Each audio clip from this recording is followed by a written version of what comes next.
Well, hello, good morning, everyone. This is part one of the Pelagos review. Part one, all about how I got there, how I got to decide to go for the Pelagos and not any other watch. Well, the strange thing is that like I said before, I'm not really fond of Rolex. I'm sorry, the new Milgauss, which I see on the Basel World 2014, I think is a really good, cool looking watch. But further on, I don't really like the Rolexes. And this watch, the Pelagos, came by like once every month or so when I was searching the internet for a new beater. And I every time I saw it, I just went straight on to another watch and didn't pay much attention to it. Strange thing, I was looking at a Omega Seamaster 300 and liked that more than many of the other watches. But the same with Omega, Seamaster, Rolex Submariner. Man, so many people have this watch. And I wanted to have something different. A beater for every day, something different.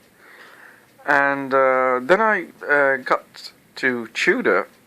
And the Chrono Heritage Blue was I think one of the most beautiful watches I've ever seen. The chronograph, the reissue from the 1973, I think it is.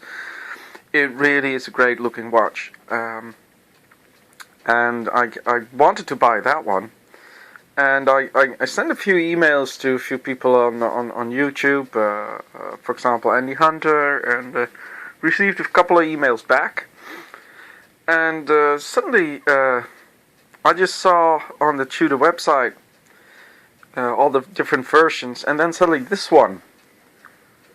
And it was like, I've seen it before, but I even saw the video on the Pelagos on A Block to Watch. And it didn't do anything for me. And now I came back to it. I wanted to buy the blue chrono. And I just had a look. And it was like, no man, I'm an idiot if I get that one. Why? Well, I want a beater. Something that will just get through the day every day. And a watch without too much clutter on the dial. Just a watch that will do what it's told with the date. I think that I put a date on here is, I can't get it to, there it is. Yeah, I think the date is very important. Without a date, it would have looked like a very, very plain watch. What I really like about this watch is the way it just is. It doesn't bling in any way. It's just very, very well made.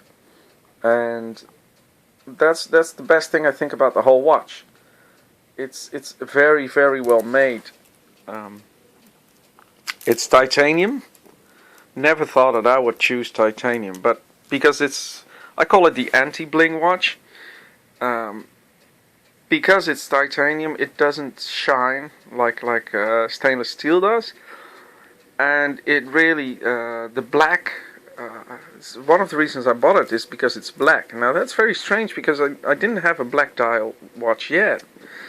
And I wasn't very fond of black watches, but this just pulls it off. You know, you see the hands in white, and the hour mark is in white. And the great thing about it is that if you put this watch on your wrist and you walk in the sun, the hour markers are just white. But as soon as you walk into a tunnel or somewhere where it's dark, the whole watch comes alive. The lume is so bright, it doesn't hurt your eyes, but it's so bright, it really alters the way the watch looks. And that I thought was also fantastic. I mean, that was just, I know just the whole thing about the clasp being adjustable and stuff. Oh yeah, fine. I never had any problems with wearing watches. And I had it on the rubber strap already for one day and put it back on the bracelet because damn, I want to have it on the bracelet. The bracelet is so fine. What I really like about this is that the lugs don't the lugs don't go very smaller when you go further towards the clasp. So it's a nice steady bracelet that doesn't lose any size like it does on the Submariner. And it's such a plain looking watch. It's matte finish. Immediately, I'm a nobling guy, you know. Like I said, I'm going to write the war on glamour. So this was like exactly what was necessary, what I wanted to